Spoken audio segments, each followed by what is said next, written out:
Welcome, mother lovers, to another episode of Last Call at McLaren's, the best damn How I Met Your Mother podcast on the internet. I am your host, Josh, here with my best bud, John. How you doing, man? What is up, everybody? I don't know what everybody's up to, but I know what I'm up to, and that's enjoying some How I Met Your Mother. You know, I was enjoying it this morning. I rewatched the episode. I watched this episode 3 times just to be ready for this episode.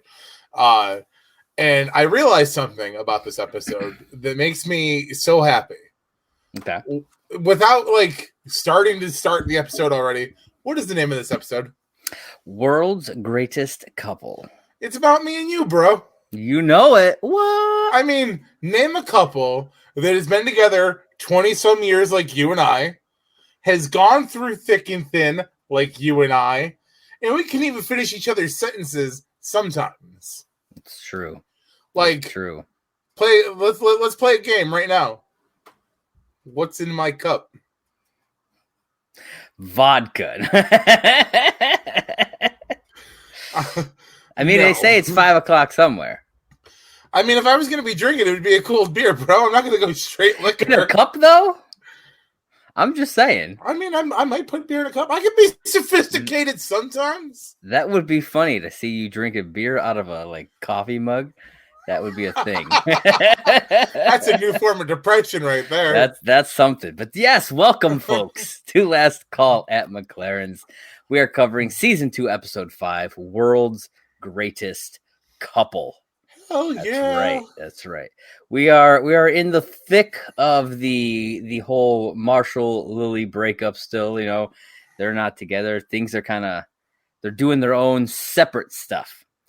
And I have a lot to say about Marshall's kind of emotional experience that he's having in this episode and how Robin and Ted bother me throughout it. So, but we'll get to that as we. We'll talk about it as we get there. Yeah. So, because as I rewatched it, I'm like, because we have just reviewed the last 4 episodes throughout this breakup, there's a lot to say about the way they're acting. There's a lot to say about how they act anyway. And that's just without going too much into the episode. And so let's parallel. I made the joke at the beginning of this. This episode's about me and you. How many times have you and I went for breakfast? Oh, absolutely. How many times have you and I brunched it up? How many times have you and I went to concerts together? Oh, yeah, man. Absolutely. So does that make what we do gay?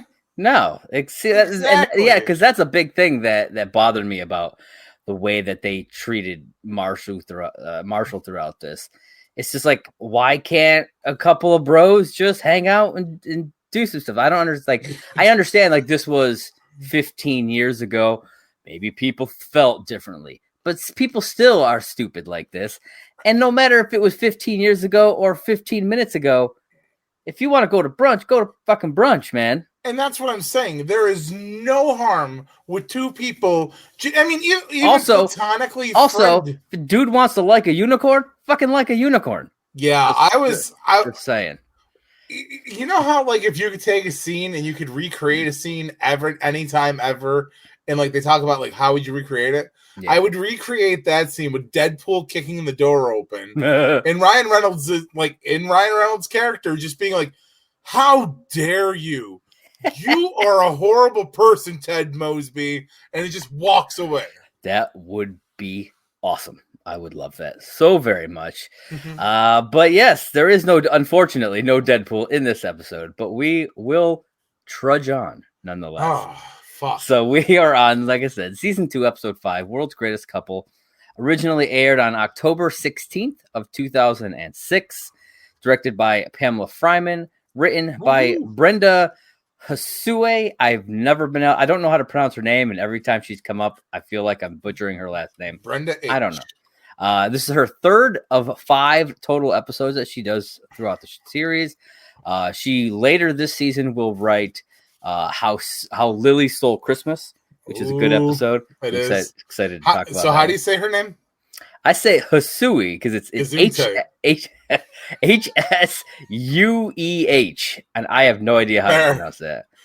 Anytime you say her name, that's what I'm going to say now. Gesundheit. Fair. There will only be 2 more times, so get it in while you can. When I get it. So the summary, the very, very, I keep saying this, but I really feel like I need to start just writing these myself. But the given summary for this episode reads, things get weird when Lily moves in with Barney. Marshall's relationship with Brad gets out of hand. Yeah. That's a horrible synopsis for this episode. There's nothing even about the C storyline about. You want to know what's funny? Part of me doesn't want to start writing my own just because I want to see how ridiculously bad these summaries continue to be. I mean, it's like this for a lot of shows I've noticed. Like, I'm currently doing my first watch through on Castle. Yeah. And some of the fucking synopsises for Castle are the same way. Where it's like, I recently just started season 7. And it's like, Beckett and Castle's honeymoon might be interrupted. No fucking shit. After 7 seasons, you don't think I think they're just going to go on a honeymoon and everything's going to be okay? Fuck you. I watch TV. Yeah, now maybe if this was like the first season, sure, right? You could believe that maybe nothing's going to happen. But come on, 7 in. Yeah, something's going to happen. Also, by the way, people, Castle, good show. Check it out. We are not doing Castle podcast, though. Sorry. All right. So the episode opens with future Ted talking about how Barney, he's like an enigma. Specifically because of, for a long time, none of them had seen his apartment until one day. And then we flash to Lily and Barney in bed together. And they both freak out. Well, I mean, in all fairness, he freaks out first, and her freak out is in reaction to his freak out. That is true. So I found going back through, and because I also watched this episode like 3 times, going back through and rewatching it after watching it the first time, I find it interesting that he says none of them had seen his apartment until this moment. So why the fuck does Ted have a spare key? I know I'm jumping ahead, but yeah, I mean, I thought about that too. He has a spare key, but he's never been there. I don't know.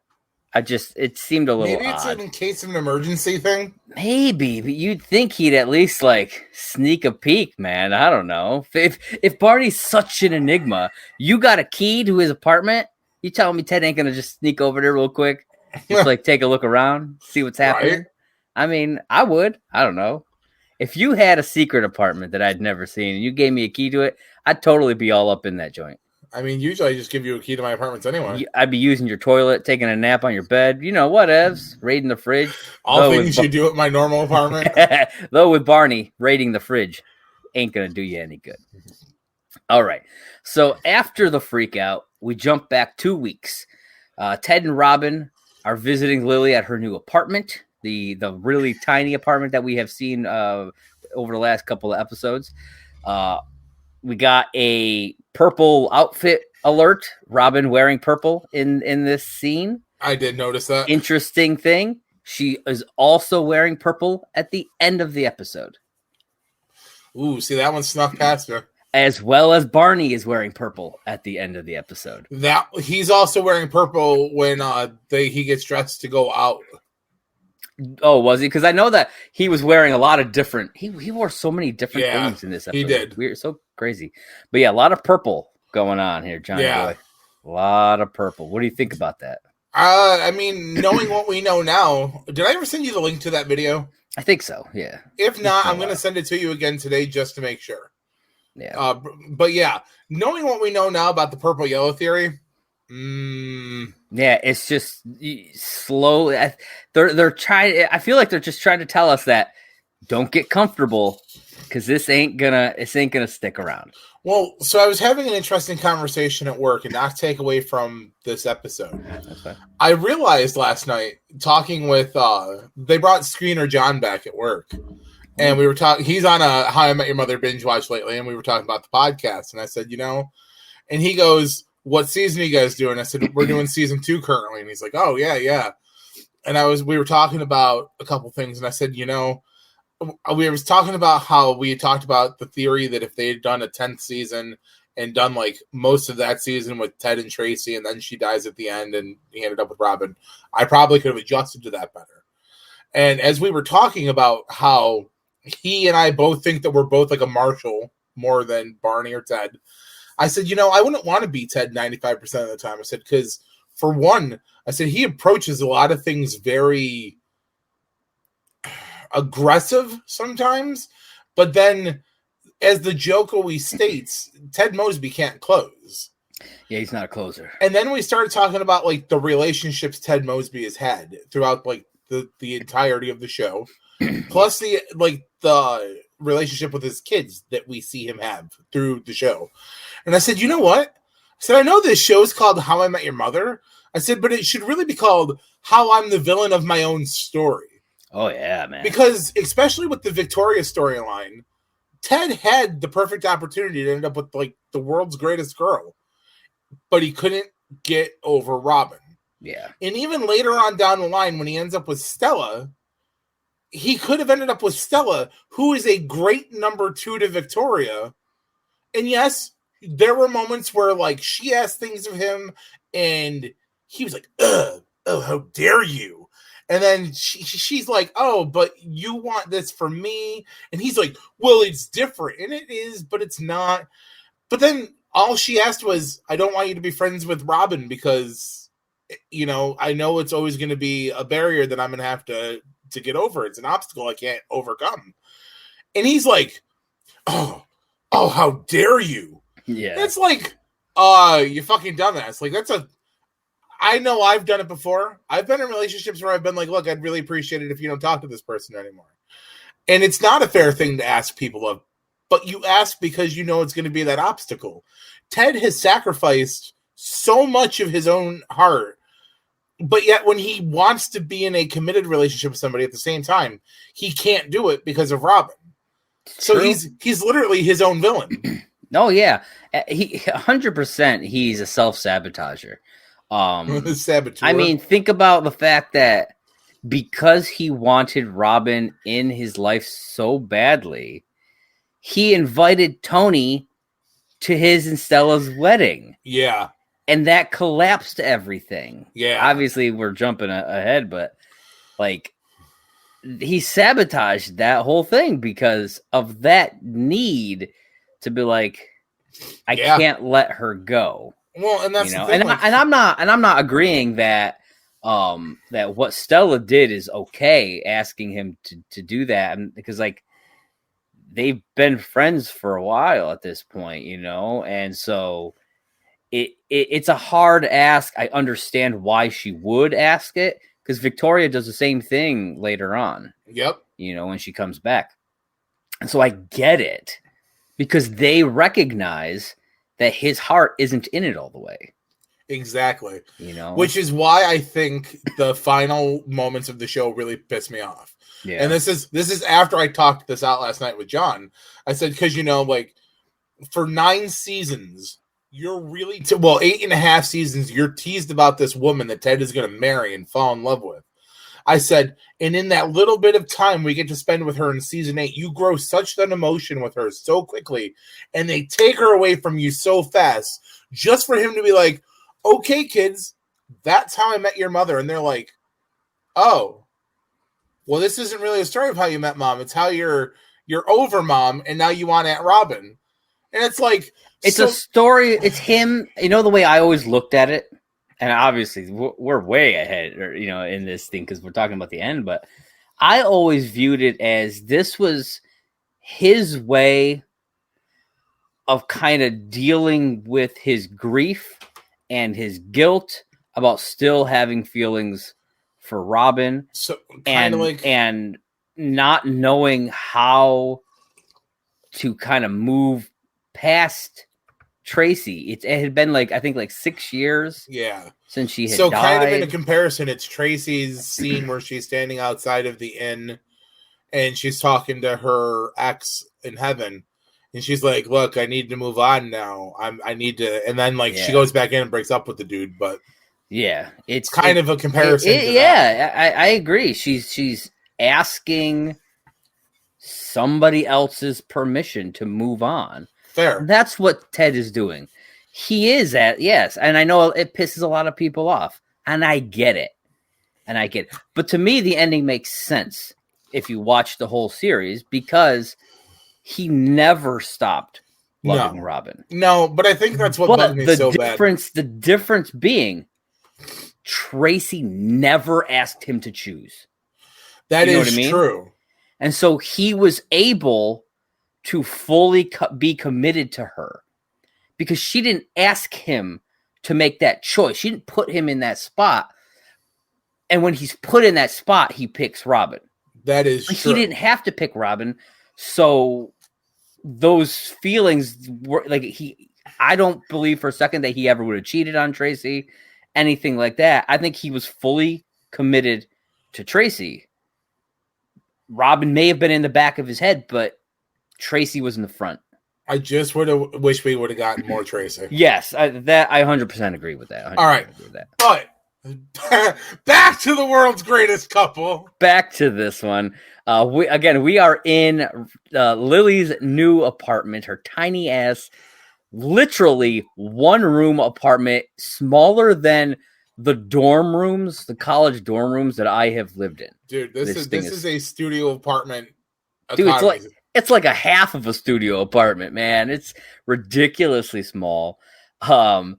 Literally, you can see the entire room from where the camera is set. Like that's the room. You've got a Stovinkerator, which I thought was brilliant. It's a stove, a sink, and a refrigerator. And I was like, that's pretty. Yo, I would have totally rocked that in college if I could have had something like that, man. That would have been pretty baller. Her tub, but it's not like it's just a tub. There's no shower or nothing like that. It's just a clawfoot tub, a toilet, and a Murphy bed that you can't actually put down all the way. No, which I think is really funny. Honestly, if it was me, I would have just taken the mattress off and just put the mattress just straight on the floor. Yep. And not even dealt with that fucking Murphy bed. Nope. Yeah, that would have been my whole thing. Because I'm like, fuck that noise. I'm not sleeping on a cricket bed. We even hear her neighbor yelling at her something in Lithuanian. And on the wiki page, it gives us the translation to what he is saying. Oh, no shit. The full translation? Yeah. And so apparently what he says is, "Stupid girl, I'll euthanize you like a dying horse." Oh, shit.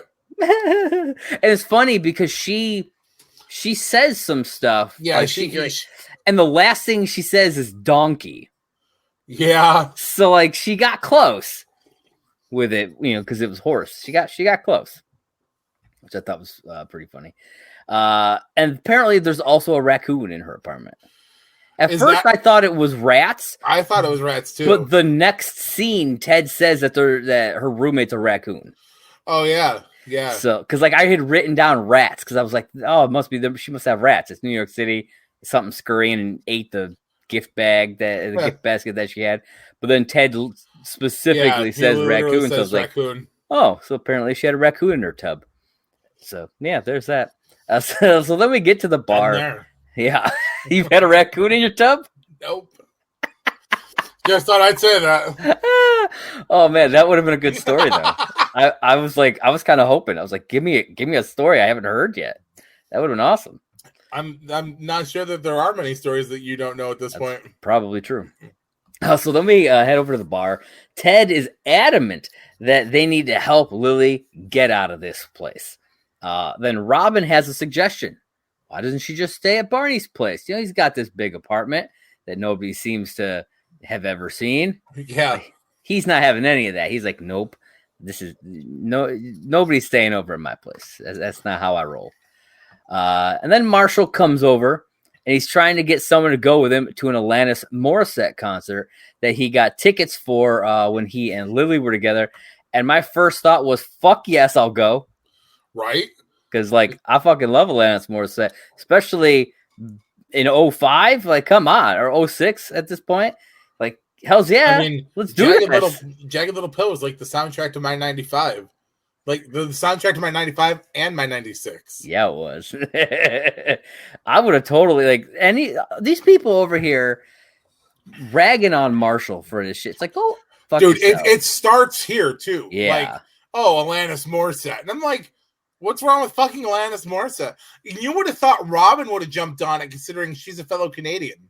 Yeah, absolutely. Well, I mean, I have a feeling she is bitter toward Alanis Morissette because her, as we see coming soon, her whole trajectory as Robin Sparkles, that's their take on Alanis Morissette. It is. You know? And so I think deep down she doesn't like Alanis Morissette because maybe they butted heads or something on the the singer amazing. Scene, you know, the Canadian top 20. Yeah, man. And so I think maybe that's why she kind of goes in, like why she would go in on this, just because of that. That's my own little, like, what they call headcanon, just to make it make sense to me. I don't know. It's more fun that way. It's more fun. I just imagine, like, she runs into Alanis Morissette and, like, throws a Timbit in her face or something. I don't know. Hopefully it's not a Priestley. Hopefully it's not a Priestley. That's very, very true. So where am I going here? He then mentions how he misses having someone to go with things like concerts, and he says farmers markets, and then he mentions brunch. And he really likes brunch. I mean, like we said though, who doesn't fucking like brunch? Yeah, man, brunch is awesome. And also, I find it interesting, real quick, that it's episode 5, and just a couple episodes ago, we had brunch, the brunch episode. Yeah, it was a whole big thing, and now they're bringing up brunch again. I didn't realize it was going to be so soon. Agreed. After that episode, and so when I saw it was this episode, I was like, oh, I didn't realize that we were going to get the brunch episodes already. Brunch. But yes, man, you're right. Breakfast anytime. That's why Denny's is great. I mean, absolutely. I can get a freaking. Oh man, next time you're in town, we got to get some Jenna's. Get a plate of eggs and pancakes. Freaking, 2 a.m. or 2 p.m. Doesn't matter. Anytime, anytime I please, and that's what makes it great. So Ted suggests going to brunch alone. Okay, so I've eaten alone plenty of times. No big deal. Whatever. Apparently, Marshall tried that to no success. The guy at the restaurant was kind of a dick, man. It made him feel bad about it. And then when Marshall suggests kind of tagging up with Ted and Robin, going with them to brunch, Ted does the same thing. Yeah. And makes him feel bad about that as that prospect. And I'm like, so here's the weird thing that I think is funny about the guy from the restaurant itself. Okay. This was 2006. Yeah. Smartphones weren't really a thing at this point yet. Yeah, the iPhone hadn't come out yet. Didn't come out, I think, till 2007. Imagine, so the entire landscape of being single in New York was different in 2006. Yeah. Imagine in today's society being single with things like Yelp and Google reviews and Facebook, and a waiter being like, "Oh, you're here by yourself?" You'd be so fucking blown up on the internet by the time that person even walked out the door that fucking restaurant would be fucking scrutinized. Dude, they'd be getting railed on Twitter, and somebody would have made a TikTok about it. It would have been a fucking lawsuit. It'd been wild. They'd been getting dragged like crazy. Yeah, absolutely. Social media has definitely made things very different. Yeah, very different. I don't think people were railing on restaurants on MySpace. They might have been, but I don't know. It's very possible. Just saying, had somebody laughed in my face like that, I can't say I wanted to punch the person in the fucking face. Yeah, not to mention, you just lost my fucking business. I'll go to Denny's. Yeah, but apparently, this is where the thing I was kind of hinting at before really starts to show itself. Marshall is in a very emotionally kind of troublesome place. Yeah, and I mean, but it makes sense though. They think he's moved past. We got that whole episode where he was like just down and everything, and then at the end he was making the pancakes. Okay, yep. And so he's okay now, but no, he's fucking not okay. No, and nobody's legit checked on him either. No, man. Like it's just like, Marshall's being Marshall again. Cool. He's lonely. He just wants to go to fucking brunch. He wants to enjoy the company of somebody. And they're over here, first off, leaving him out and making fun of him. Yeah. And that's where it progresses throughout the whole episode. But they make Marshall feel bad about it. And he believes it, Yeah. It's like, oh, you're right. I shouldn't be going to brunch by myself or with these two people. I'm the stupid one, They make Marshall believe that there's more going on with Brad than there's actually. It's just Brad's going through the same shit. It's just more fresh for him. Yep. That's all it is. And they even say that. They say, Brad's going through a case of what the hell do they call it? I don't remember what they call it. Like that he lost his girlfriend or whatever. And so did fucking Marshall not that long ago. Exactly. In the fact that they are acting this way, it rewatching that, I was like, man. Well, it's because there's some shitty friends. They're still in their honeymoon phase, kind of. Yeah, like they want to be alone and they want to do their thing, and they're probably still fucking all the time. Sure, but that doesn't mean that you got to treat Marshall absolutely not. But that's fucking dick. I mean, we've both been in those new relationships where we've ignored the other. We've both been there. Ignoring is one thing. Doing what they're doing is a whole. True. I'm just saying. Story. I mean, it's. I've seen it, not just from our friendship either. I've seen it from others. Yeah, and it's dickish all the way around. Absolutely. So then we flash over to Barney's apartment, and he walks in. He's on like his headpiece on his phone, talking to what sounds like his bookie, and he's like threatening his bookie, and it winds up it's his mom. Which I love that. Yeah. I love your mom. Click. And it's funny because we do eventually meet her. And I think it's hilarious that at, some point in their life, she became his bookie. And it was like doing that kind of thing. I was like, okay, interesting. I could see it. I was going to say, I could see Loretta doing that for him. Yeah, she's done some stuff. She loves her kid. So he pours himself a scotch. At least what I assume is a scotch, because that's kind of the only thing they usually drink, that and beer. And without looking at the couch, he greets Lily, and the camera pans, and she's sitting there on the couch just kind of waiting for him. Apparently, like we said before, got the spare key from Ted, which I thought was funny, because she's just like, oh, yeah, I just, Ted gave me a spare key. He's like, the spare key. So Lily says that she is there because she had no other choice. And then we flash back to her apartment, and she's trying to take her Murphy bed down, and it's stuck, and she just pulls it, and it rips the fucking wall open. And we see her neighbor. He's just chilling in a recliner. I think he was like eating a TV dinner or some shit.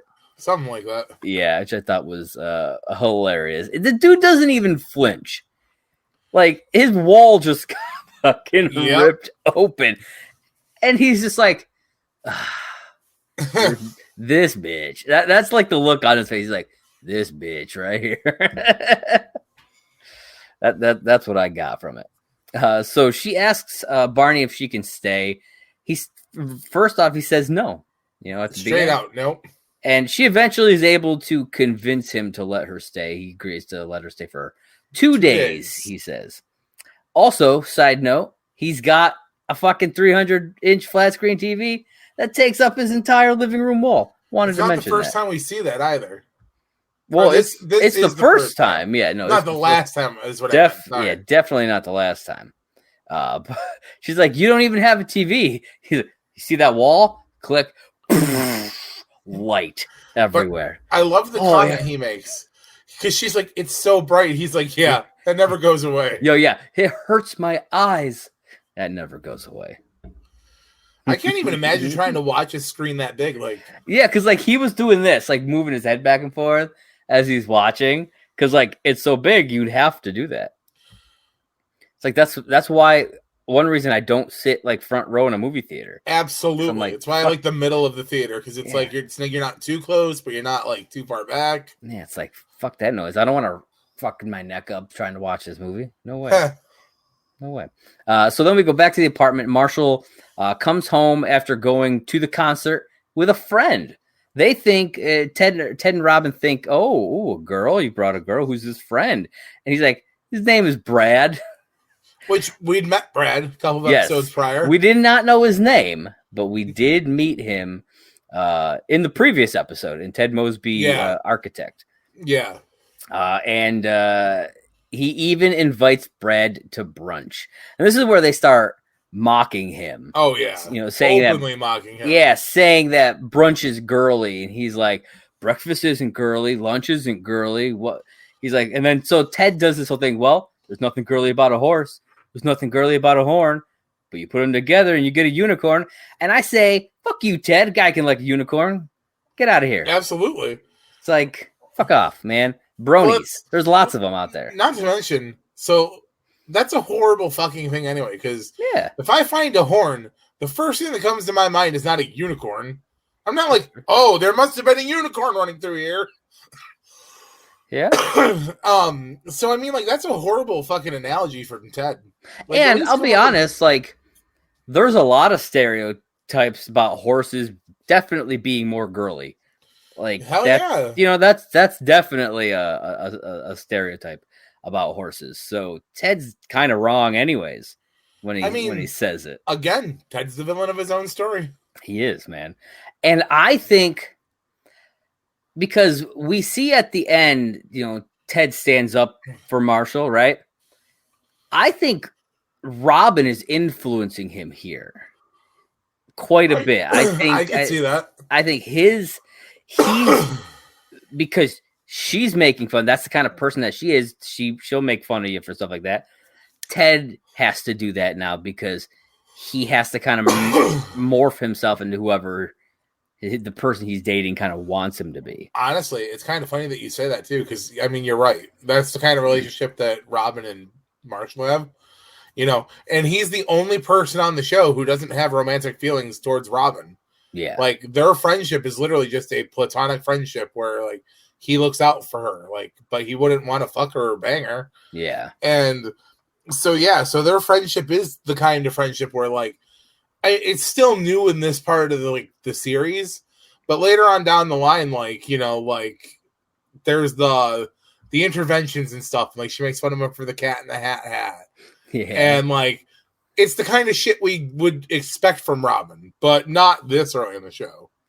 Yeah, I think they're really trying to feel her character out a lot here. I think so, but this, like you said, it just makes her and Ted look like total dicks in this episode. Oh yeah, 100%.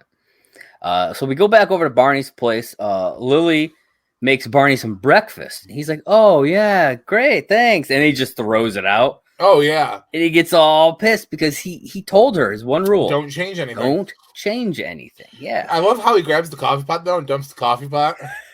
Yeah, like, he owns the coffee pot, but he doesn't. If I wanted coffee, I'd get some. And I'm like, yeah. Ah. It's like he has all this stuff, but it's just for appearances. And so that they can be like, oh, can I get some coffee? Like, girls can be like, can I get, you know, some coffee? Yeah. Like, oh, I'm sorry. I'm out. You know, and that's his whole thing. You know, it's all a show. He's a magician. It's all a show. Yep. You know, it totally fits in. So he then gives her the tour, kind of showing her why this isn't a place for women to stick around. He shows her like the bedroom, and it's only got so it's like a king size bed with a full size blanket and one pillow. And then the bathroom only has one towel. And do you see your hair dryer or this? And then there was those at your place. There's something about the toilet. Or is it like the lid? Yeah, the toilet doesn't stay down automatically. But this is okay. So I'm glad you brought that up because it's the first time he does the one thing in the episode that starts as it's a carry-on joke for Barney Stinson. He shows her that the lid goes up automatically, and he turns to her and goes, "Patent pending." Oh yeah. And I was like, "Oh my god!" It's the start of a lot of his like little fucking Barney Stinson patent pendings. Yeah. And I'm like, oh my god. I'm like, who would have figured it started with the fucking toilet seat? And where can I get one? You got to talk to him. You're gonna have to talk to him. And he also has a professionally lit wall of porn. Now, and also, I mean, I didn't mention this, but he also has his awesome clone trooper stat or giant fucking thing, which is pretty awesome. So I was reading through some of the wiki notes, and it says that when we see the trooper again, it's a stormtrooper. Yeah, it's different. It is, and it made me think. Later on, I'm jumping ahead, but later on in the episode, Lily redecorates his whole apartment. Yep. And they move it. We don't see what happens to it, but they take the trooper out and she takes his porn. Yep. I think she legit gets rid of it all. And so he has to get a new trooper. So he gets a stormtrooper and he has to get a new porn collection. And that's why his porn collection is smaller when he gives it to Ted. That could be. Because his porn collection, when he gives it to Ted, is not as big as what he has on that wall. No, definitely and he says it's his entire collection when he gives it to him. You're 100% correct. And I thought about that. Uh-huh. Especially because, like, the one he's got, it's just so fucking intricate. Dude, it's huge. It's like two giant full-on shelves, like really wide shelves. I mean, we're talking probably easily 8 feet of shelving. Oh, I'm assuming it's at least 8. Like 6-7 feet high, like filled with porn. And like he said though, beautifully lit. Oh yeah, man, absolutely. Red lighting as well, which I thought was funny. Absolutely, great little fucking touch. But yeah, I think she legit gets rid of that stuff. I could believe that, and he has to rebuy it. So it's it to me it explains those two things. But yeah, because like guys, I noticed that the stormtrooper was different in like from here to the next time we see it too. Yeah, and I was like, oh, I wonder if that was just an incident or like if they like forgot what they had in there. Yeah, but that makes sense. I don't know the like in like the like outside of the story reason, but I'm choosing to believe that this is the reason why. No, it's a great reason. I wouldn't hesitate to believe that for 1 minute. Yeah. So then we head over to brunch. It's brunch time. Marshall and Brad are enjoying some tasty food at, I think it's the Popover Pantry, I believe is where they went. Popover Pantry. Which comes back later on, apparently. So does something else that's mentioned later. Cafe L'Amour. Cafe L'Amour. Comes back later. Where Robin was going to go on her super date. Yeah, so it's I'm kind of excited to see these things pop back up. We'll be watching an episode and they'll just be like Popover Pantry. I'm like, oh shit, it's that. So that'll be fun. And so as they're enjoying some brunch, Brad invites Marshall to a Broadway production of Mamma Mia. Because who doesn't love some ABBA? Yeah, man. Marshall, he acts excited. He's kind of faking it. You can tell he thinks it's kind of weird. And I think that's because Robin and Ted have gotten in his head. I don't think that he would have thought it was weird. I don't think so either. But I mean, at the same time, though, we don't ever know his actual reaction. Like, we don't know that he does like ABBA. That is true. That is true. I mean, or maybe I don't know. You're probably 100% right. It's probably because the way I look at it, they just went to a concert together. So why is it a big deal to go to a show, like a Broadway show together, unless Marshall's just not, just doesn't care for ABBA, and that could be the reason. That could be. I mean, if you run down the gauntlet of things that happened in this episode, though, I'm just saying, brunch, Broadway, a concert. We've checked off all 3 of those things before. True. I'm telling you, this episode is about we are Brad and Marshall. I mean, I agree with that, man. I totally. It's on being Brad. I guess. Hell yeah, bro. You just want to be Brad current day. I'm not denying that. I'm gonna go dance in a convenience store and ask the lady how much for the water and Cheetos. There it is. There it is. For those of you who don't know that reference, you're just gonna have to figure it out. Yes. So then we head back over to Barney's place. He wakes up, with this random girl in his bed. His one night stand that he just had, and she's just staring at him, man. Dude, like really staring. Yeah, she's being creepy as fuck. She's even like, "Oh, I didn't sleep. I just watched you sleep." Yeah, and I'm like, "What the fuck?" Like right away, you can tell this girl's trouble. Yeah. And at one point, she even says that she loves him as he's like trying to get her out of the apartment and everything. At first, he's like, "Well, are you cold? I'm sorry, my blanket." And she's like, "No, I laid here watching you." And he's like, "Yeah. Oh, I'm sorry if you wanted to get a shower, and I only got like one towel." And she's like, "Oh, I don't bathe every day." Yeah. And the coffee. Yeah, the coffee. He's like boycotting coffee. Which, first off, I can respect people who like respectively don't drink coffee. I don't drink coffee. You're telling me but that's okay because you drink other forms of caffeine. That's true. If you come up to me and I'm like, "Yo, you want to go get coffee or something?" and you specifically use the word boycott coffee, that is a red flag. Get the fuck away from me. I do not need that negativity in my life. No, I get it. I totally get it.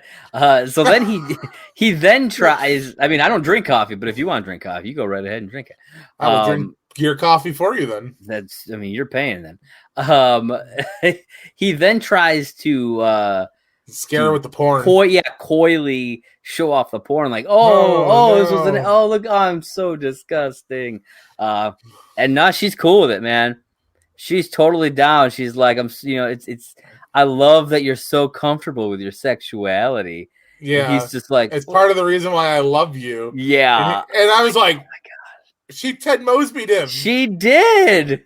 She Ted Mosby'd him, and it's hilarious.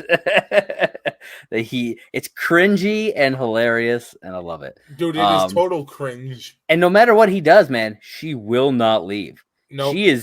She is there to stay. And that is until Lily walks in. Lily Aldrin. And this girl thinks that Lily is his wife. And Barney's like, "Yes, she is my wife. I'm so sorry." And she gets pissed off and storms out. And this is where Barney, he's pretty happy about this. Ooh, and we never see her again. Because she probably fucking killed herself. Haven't said that in a while. That's true. And she probably did. I mean, just think about how Barney treated her. That is probably what happened. So Barney, he's thrilled. And he decides, having Lily around, this could be a good thing, John. A great thing. Very good thing. But then we head over to the bar. Marshall is telling Robin and Ted about the Mamma Mia thing. And this is where they tell him that it's a date. And this got me thinking, right? This is the moment where I started thinking about what they had been doing to Marshall this whole time. Because if they were like actually being his friend here, then maybe they would recognize just how incredibly lonely and left out he is feeling. And that spending time with Brad doing these things, it might actually be good for him. Right. I mean, it's getting him out of the house. Yeah. And it might help him heal a bit emotionally. But instead, they're just continuing to be complete dickheads about it. Oh, yeah. Well, it goes from, at this point here, it goes from being a level of dickness to straight gaslighting. Oh, yeah. Now you're just being a fucking horrible person. Yeah. Oh, it's a date. First off, the dude went through something traumatic with his girlfriend who he was engaged to. Mm-hmm. And then you're going to fucking shit on him for just wanting to spend time out of the house. If anything, he's doing you two a favor by leaving you two the fuck alone. Yeah. Exactly. No, And if he, maybe they're jealous. I don't know. What the hell's going on? Well, that's the funny thing, because Marshall makes that comment later on where he's like, you're jealous that I'm starting to like move in on your couple's territory, and it's like good for him for defending himself, because again, we've done everything that him and Brad did. Where is that even remotely not chill for just two people to fucking hang out and enjoy each other's company? Yeah, if you're cool and like hanging out with the person, you should be allowed to go eat some food. You should be allowed to go see some music, go watch a show. Who if cares? You're hanging out with people for like multiple hours in a day, you're gonna get hungry at some point. So do you not just grab food, or do you fucking make yourself suffer? Because I'm sorry, I'm getting food. Oh, it's 11 o'clock. We're gonna have to wait like an hour or two because I don't think we should be going to a brunch. Right? Yeah, right there. That's what I say to that. It's so ridiculous. But anyways, forget them. We're heading back to Barney's place. That's right. Yeah. Jumping back and forth here, back there at Barney's apartment. He is having some breakfast with some other random woman. Some other random skank. Yeah, man. They're reading the paper, and he asks for the arts and I think it's arts and leisure. Arts and leisure. And then he has to say it again loudly because it's obvious now. This is the code. Cue. Yeah, this is the cue for Lily to come waltzing in. She makes this huge scene, slaps Barney in the face, which I think is funny because we're only a few episodes away from the beginning of the slap bet. Yeah. And so like they're priming us like, oh yeah, we like seeing Barney get slapped. Just wait, folks. Just wait. And this causes the girl to leave. She's like, I'm out of here. Just too much. Barney likes this arrangement, but Lily has some stipulations. For instance, it's time to make his place a bit more homey. And so she just starts redecorating. This is the whole thing. She gets rid of the stormtrooper or the clone trooper, as it is. She puts down some throw pillows on the couch. They move his golf thing and put down an actual like rug. Yep. She puts some plants in there and actual food in the apartment, and then also gets rid of all the porn. And there's a lot of porn there, guys. Lots of porn. Somebody got lucky. And I just wanted to get your thoughts on her completely redecorating. The only one of those things that actually would bug me would be the stormtrooper, the clone trooper, because that couldn't have been cheap. That probably had to be a good $400 or $500, if not more. Yeah, and yeah, Barney's got money and shit, but like still, yeah. And I noticed something. I'll swing back around to that, but it's like.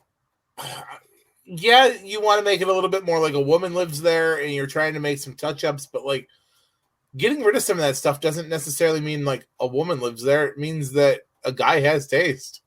Yeah. Like, a few throw pillows. I've got throw pillows on my couch. Fucking... Well, here's my thing, right? She's like, okay, if you want this whole thing to be believable, like we should make it feel like, a woman lives here, right? Yeah. But why would he want it to feel believable? Because if he brings a woman over to sleep with her and it feels like a woman lives there, they're probably going to shoot him down. Wouldn't that risk them being like, are you married? I mean, you would think so, but it seems to work. I mean, I guess. I mean, the whole thing doesn't last long, but no. It seemed backwards to me, like him agreeing to it. 100%. It's But it's at the end of this scene when they make the bed, and she's like, "Oh, it was a really great choice getting the satin sheets." And he's like, "Oh, if my bed's gonna..." Well, that was actually at the end of the next time they go there, but we can talk about it here. Oh no, go ahead. Then we'll get there when we get there. Because it's a very short scene. We'll just talk about it, and then we can kind of roll through the some of the Marshall stuff. Yeah. Okay.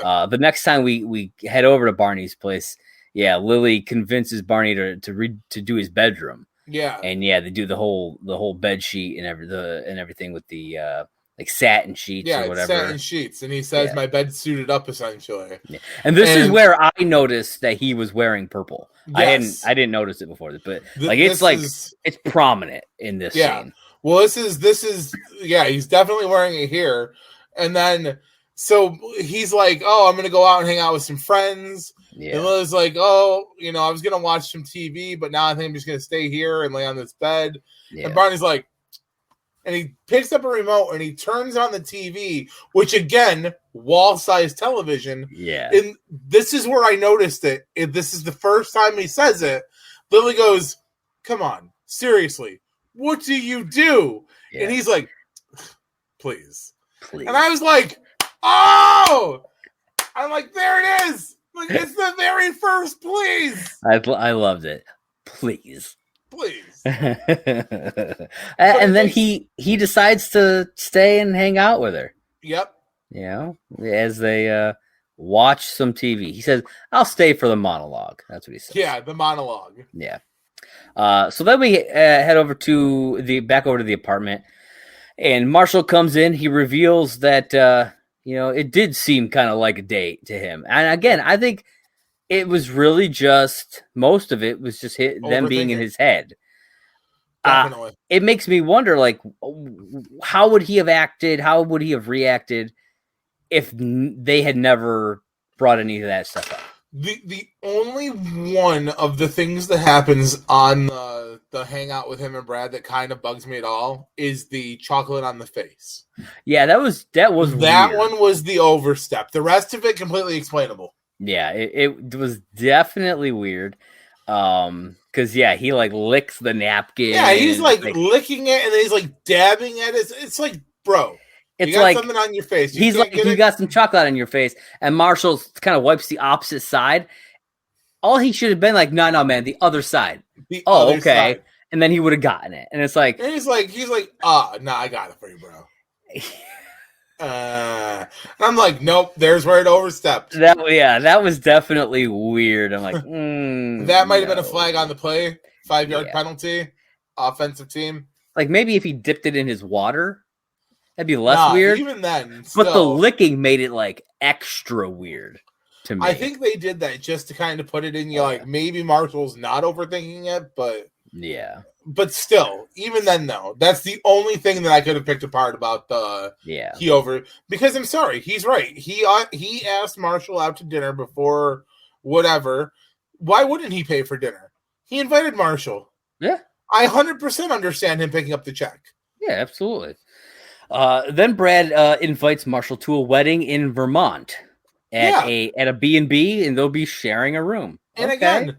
Fair enough. It was supposed to be him and his girl at the time. Yeah. You can't get another room. Understandable. Things are going to be booked up. It's a fucking wedding. Yo, man, Walt Whitman's sweet, bro. Walt Whitman's sweet. But, I mean, even then, though. So you're going to share a room with a dude. You fucking pound some pussy and you fucking step out and let your bro come in.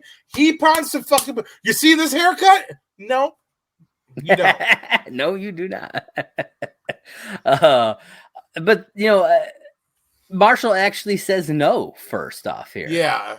Because I think the whole wiping of the cheek thing or the chin thing and then Ted and Robin scared him a little. Being in his head about it all freaked him out.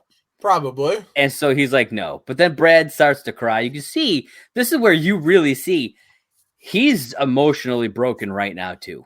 And I think Marshall sees that. I think that's part of the reason why Marshall says yes. Oh, yeah. But even then, though, so Ted says it too. Ted's like, oh, wedding crasher style? Yeah. First off, you got a problem against going into a fucking wedding and trying to hit on some bridesmaids? Because, I mean, I'm going to hang out with my wang out.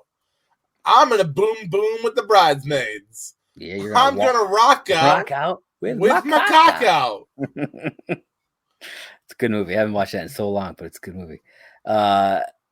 Yeah, and the fact that Ted and Robin, again, not being supportive, just continuing to you gave the perfect word earlier, gaslighting him into thinking that everything that's going on here is wrong in some way. And it's like, oh, literally fuck yourselves.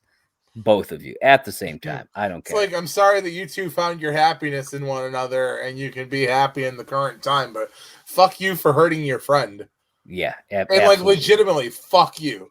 Like you were there at the beginning of the episode for Lily, and you're all like, "Oh, this is a great fucking apartment." Oh, and then Marshall's trying to be happy, and you're like, "Oh, you're fucking gay." Yeah. Oh, how does it feel to date a guy? Yeah, it's not like, you know, they're not over there be like, "Oh, look at this tiny ass apartment." Ha ha ha, Lily. You suck. You're a fucking raccoon in your fucking tub.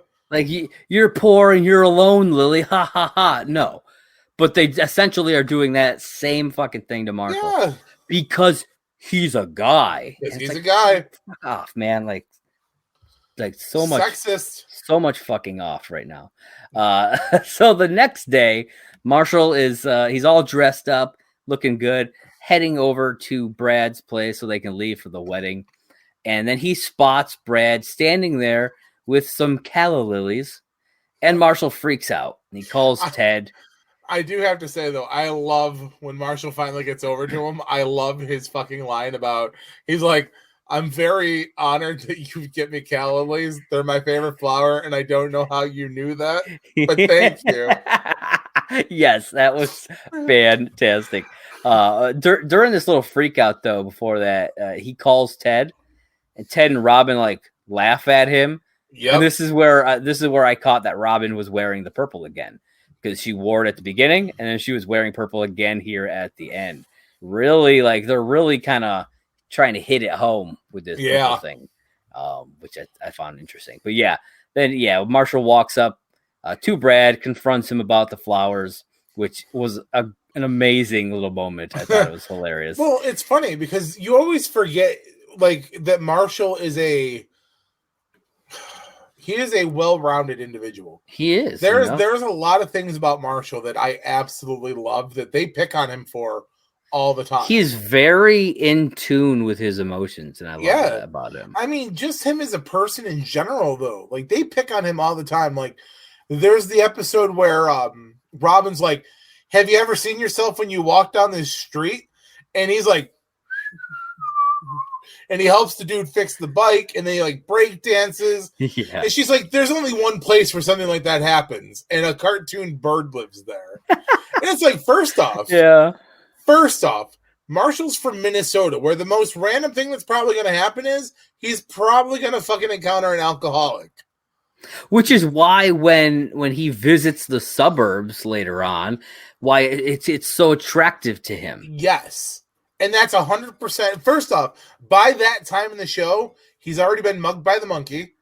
He's been living in New York City most of his life. His only two friends are fucking tiny little dudes who are both in like committed relationships at that point. Why wouldn't he want to go to the fucking suburbs? Yeah. Marshall's built for that kind of life. Where he can go to Costco and just get his shit in bulk. I don't have to crouch through doors. Why are doors so tiny? Why are doors so tiny? I love it. But, so then as he's kind of confronting Brad about, you know, the flowers and everything that's going on, Kara walks up mid-sentence, and it's just like, wait, what the fuck is going on? And apparently they got back together and are now going to the wedding together, and Brad did not call Marshall to tell him, which was totally fucked up. Oh, I mean, it absolutely was. And I could see why it would slip your mind. Like, I'm not going to... I mean... I guarantee you it was a legit mistake.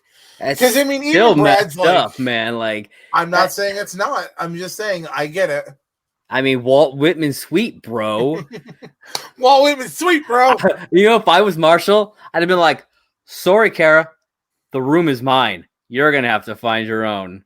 But yeah, so... He invited me. He invited me, bitch. That would... I think that would have actually been extra funny if they had done that. But so then we go back over to Barney's place. And now we are back at the beginning of the episode where he and Lily wake up together. He accuses her of spooning him against his will. Yep. I thought was interesting. And he just kind of unravels here, thinking they're in a relationship. He's freaking out about it and everything. And Lily's just like, that's not how this works. Like that old commercial where it's like, that's not how this works. That's not how any of this works. She's putting pictures on her wall, like it's Facebook. I love how like he says the thing about being in a relationship, and Lily's like, is this what you think a relationship is like? Yeah. And like she explains it to him so sweetly though, and it's one of the reasons why like Lily's always one of my favorites. Because like her and Barney are the reverse Robin and Marshall. Like there's no romantic interest from Lily to Barney. Yeah. Barney would bang her, but she would never return that. Yeah, he would bang her just because she's, alive. A woman. Yeah. And it's like, so it's kind of funny because like she looks out for him all the time. Mm-hmm. And I just, it's a fun moment. Like, I love how she's like, no, Barney, this is adult life. Like, this is how things happen. Yeah. Then we see, because we learned that she's no longer going to be staying there. And we see that Lily has taken all of the stuff that she kind of got and redecorated Barney's place with, and is now just has it all in her tiny apartment. That's how she furnished her apartment. Yeah. And then we get a final scene with we're out on the street. Ted and Marshall are walking down the street, and they run into Brad. And the whole thing kind of plays out like exes running into one another, which I thought was kind of funny. And it eventually ends with Marshall asking Ted to tell him that he thinks Brad looks fat, even if he doesn't, which I thought was hilarious. I thought it was. He does. Yeah, I thought this is the only moment in the episode where I thought Ted was actually being a good friend. Well, and see, this is one of those moments. So this is the Ted 100%. Like, how there's a scene later on, and I think it's like it's late season 7 or early season 8, where Barney's pissed at Ted and he's trying to find out how many times like he's dishonored Barney. And Marshall goes through the bro code and he's like, look, I've read this thing cover to cover. And he's always like exonerated the bro code, like always. Yeah. This is one of those moments where Marshall literally says, acts like I said something funny. And Ted's like, ha ha ha, that was funny. Yeah. And then he's like, he goes, you don't have to mean it, but tell me he looks fat. And he doesn't even look back and or I guess he kind of like glances, but he's like, he looks fat. Yeah. He's being 100% fucking wingman bros honor right there. Oh yeah. Like, and you know what the difference is, right? No Robin. Right there. That's the right there. I think that she is a bad influence on him. Look, 100% I would agree. I'm not even there's no ifs, ands, or buts. I 100% agree with that statement. Yeah.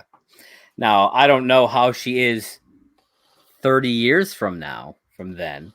Gaslighting horror. But who knows? Maybe she's a better person 30 years down the line. How do we know she doesn't kill Tracy? Because I'm pretty sure she had. I mean, I don't know what she would have killed her with, but I was always under the assumption that she had like some sort of like legit disease. But do we know that she had some disease? They never really discussed that. I'm going to question the creators. Ooh. I think Robin Scherbatsky kills Tracy McGonagall. Is that her? That's not her last name. I think it's McConnell. Oh, it might be. I think McGonagall, no. That's from Harry Potter. I don't care. She kills her. She fucking kills her so that Ted can come back to her. Was it like gaslighting horror? Was it like a slow poisoning type of thing? Why not? Yeah, something undetectable. It's kind of like when you put eye drops in somebody's food. If you do it at a low enough dosage, all it does is give somebody shits. But if you put enough in there, you could poison somebody. You've probably given plenty of people the shits, then, haven't you? No. That's not the joke I want to play. I will. No, the joke. The joke I want to play on somebody, and it's gonna be you when I do it. You son of a bitch! I'm making an exploding meatball sub. Then I'm just saying. That's fine. It's gonna because I've already told you the prank I'm gonna pull on you one day without telling you, and that's put Viagra in one of your drinks and not tell you, so that this way you have to walk around with a random boner for part of a day, and it's gonna be fucking hilarious. Fair. I'm going to be like, let's go to the mall. By the way, I got you this Gatorade. And you'll have chugged it without even thinking about it. But like, oh, by the way, I also put Viagra in your drink. I'll put one each just so that I know that you do get it. You're like, I'm putting one in all of the drinks. I'm sacrificing myself for this prank. Sometimes you got to sacrifice yourself for the better good. Fair. I like it. So that wraps up the episode, World's Greatest Couple, Season 2, Episode 5. John, what are your final thoughts on this episode? I love this episode, man. I love anytime Brad is in an episode. I love it. Yeah. I love brunch. This whole episode just makes me happy. I like getting to spend more time with Marshall because he's my favorite character on this show. He is definitely, like, the more and more I think about it, I'm like, I'm definitely a Marshall. You got some Barney. You got some Barney, though. You're like a mixture. First off, that is 100% true. Yes. But we aren't talking about that right now. It's like, I'm definitely a Marshall. And you're a Marshall Ted. I'm a Marshall Barney. You're a Marshall Ted. That's fair. That is the little bit of a difference between us. I like it. I like it. I like it. All right. So, folks, for those of you who have been watching our show, you know what time it is. For those of you who have not, well, you're in for a treat because it's time for Barney's blog. Suit up, bitches. That's right. You better, and maybe make it purple. I don't know. Make it rain. That's up to make it rain. Oh, there was a 20 in there. That's a future reference, folks. All right. Man. So this edition of Barney's blog is titled The Amazing Morning After System. It was written Tuesday, October 17th of 2006 at 10:41 a.m. And it reads as such. How many times has this happened to you? You rise from majestic slumber only to discover last night's query sharing your sheets. You got her in, got her on, and now you have to get her out. Easier said than done. Hello, I'm Barney Stinson. If you're like me, you've encountered this problem thousands of times, often several times on the weekend. It's okay to admit it. You're scared of the talk. Fear no more, friends. I'm proud to introduce Barney Stinson's amazing morning after system, patent pending. Oh, yeah! You've tried it all. Cold silence, televised football, fake blood. Still, those chicklings keep on nesting. Well, gentlemen, look no further. In just a few short weeks, for a few short $100, I'll turn your awkward morning after cuddle sessions into guilt-free self-cuddle sessions. You'll learn such rudimentary gambits as, and then he goes through a little list of some things. So we've got the chalk outline. It says a little police tape and a body shape curiously like hers can expedite an extradition. That's fair enough. That's creepy. You might get the cops called on you there. I don't know. Morn porn says, watch it. You don't have to like it. You have to love it. Plus, you can keep watching when she leaves. You don't even have to get up. The next one is fire with an exclamation point. Smoke machine. Get one. If you don't see results, upgrade to police issue tear gas. Oh, she'll be crying anyways, so why not offer her a head start? That goes back to the whole, like, you know, you got to be willing to sacrifice yourself. Because, I mean, if you're dropping tear gas in your apartment, I mean, you're going to get hit too. Oh, man. So we got two more. We got animal sacrifice. Let's face it, girls like animals. Undoubtedly, you've already discovered the make and model of her childhood pet while enduring conversation. Apply your knowledge by standing over her with a knife and a replica animal. That's what it says. It says a replica animal. That's great. Set of 20 plastic hyperallergenic replica animals of every stripe included in the advanced morning after system. Patent pending. Fake. So then the last one is fake wife. also known as the Fife, aka the Barney Fife, is an instant classic. Have your Fife primed and ready to go the night before. She'll need a call time and some angry patter. Strippers escorts make excellent Fifes, as they often work for reduced rates in the morning and consider themselves actresses anyways. Or you can always conscript a desperate female friend. It says, warning, in the hands of amateurs, these ruses will backfire, stranding you in a relationship, kicking sand in your own eyes, day after sexless day. Man up, try the Barney Stinson morning after system, and make last night go away forever today. And he's got the make last night go away forever today with the little registered symbol, like he registered that that little phrase. I can see that. Yeah.